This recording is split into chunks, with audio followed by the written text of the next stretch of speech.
talk to girls. And if you overhear, this is crazy, because some of us are a little bit more forward with it all. Steve would say things like, ask things, how are you feeling? And he'd get into this whole feeling thing with the girls.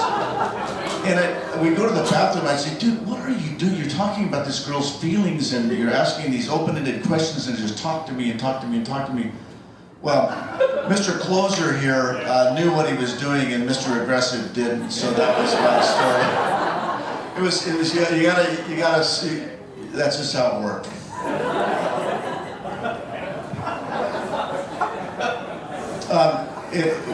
So some of you may, he's got no comment, he's done, he can't That doesn't warrant a comment. Some of you may be calling Steve tomorrow for a job. I don't know that he's hiring, but if you were, what kind of people are you looking for? And not you're looking for specifically today, but what qualities of a person are you looking for? What skill sets, etc.?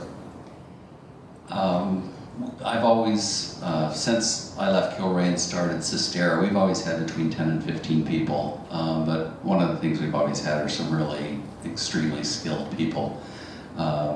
We haven't been really a big enough organization to take a lot of interns on, and everybody's kind of on the run and doing different things, and I think it takes maybe a little more stable organization than we have to bring on interns and train them, or even young people to train them in the organization.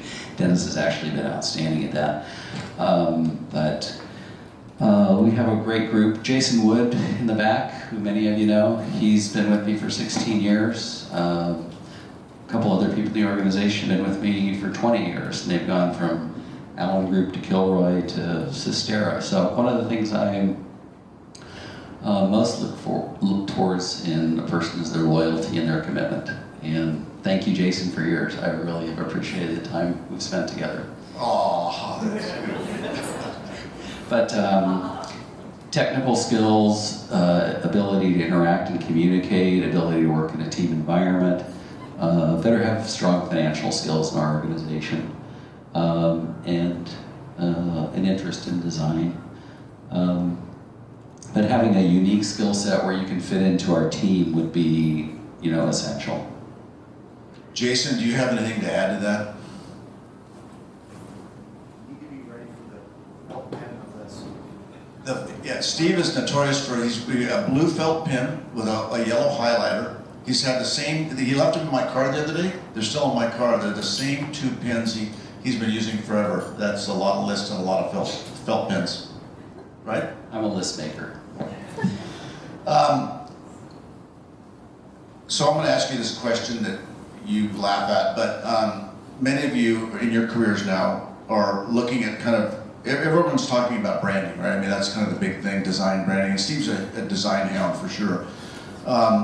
He wears Cucinelli suits, which are, they're probably the most expensive suit you can buy. Very expensive clothes. I told you about the Lululemon.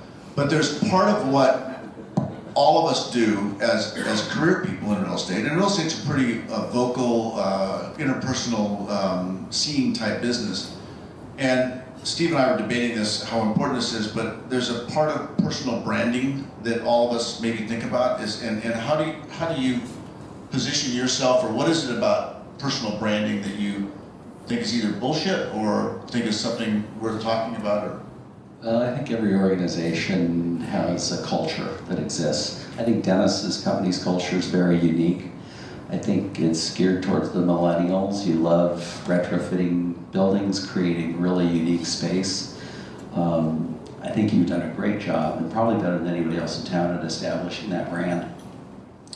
For me, because we've always been in small organizations, or I've always owned small organizations, and because development is higher on the risk profile than many of the other activities, I've always felt it was really important to present a professional organization, and probably more corporate, because of the need for financing, the need to interface with equity partners and the like.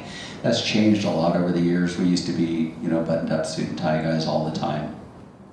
And I still am from time to time, but we're much more relaxed than we used to be. But I think the most important thing for me has been to present a strong, corporate identity, and to show we have really strong systems in place, to show we have really strong processes in place, and that we've got really outstanding people filling all the key roles in our company.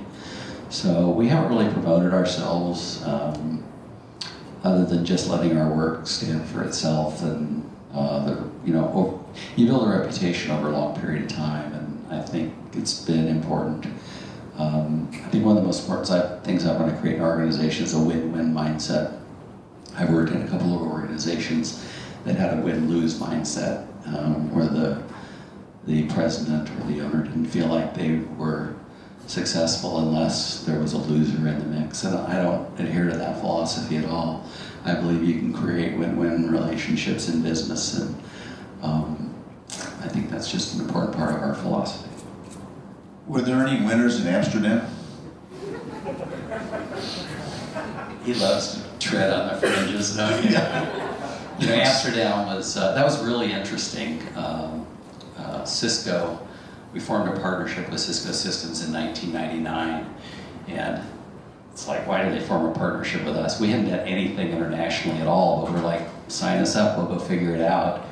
And they had been working with Bovis Lendlease in Europe, in Amsterdam in particular, and they were a year behind schedule, hadn't found a site, they hadn't put a team together.